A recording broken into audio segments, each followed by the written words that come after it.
उपरे नेता माने खेलाड़ी सेल्फी नौले आलिंगन करुले फुलमाला दौले ट्रॉफी को चुमुले आ समय रास्ता उपरे भिड़ भितर गोटे पर गोटे लोकों जीवन जाऊला। दर्शक बंधु ये सत घटना बेंगलुरु रे दिन द्विपहर रे एमिति घटना होईची तापने मुख्यमंत्री उपमुख्यमंत्री कैबिनेट मिनिस्टर माने जो माने कर्नाटक थिले सेमानक सामना रे सब घटना घटुला।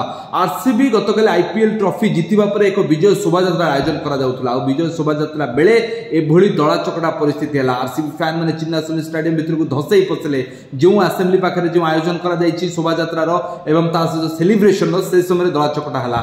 लोके एते परिमाण मरिबा खबर कोन कैबिनेट मंत्री मानकू सिद्धारामैया कर्नाटक मुख्यमंत्री पाखे नथिला। एते बड़ अघटन घटुला निज राज्यर लोके मरुले ये सेलिब्रेशन सेतेबेले भी चलुला। ये की प्रकार व्यवस्था जिते आपको मन थी संध्या थिएटर घटना अल्लू अर्जुन को जो समय दला चकड़ा है महिला जनक मृत हेले अल्लू अर्जुन को से गिरफ करागला। वर्तमान कर्नाटक में 10 रु अधिक लोकों मृत्यु होईची। एथिपाई दायी किए कर्नाटक मुख्यमंत्री एथिपाई दायी नुहंती बा कर्नाटक मंत्री माने जो सेलिब्रेशन करुले से माने दायी नुहंती की घटना पाई आपन मतामत कौन से उपस्थित खेलाड़ी माने केमिति बेपुर भाव सब देखुले खबर पाई भी चुप रोते आपन मतामत शेयर करेंगे।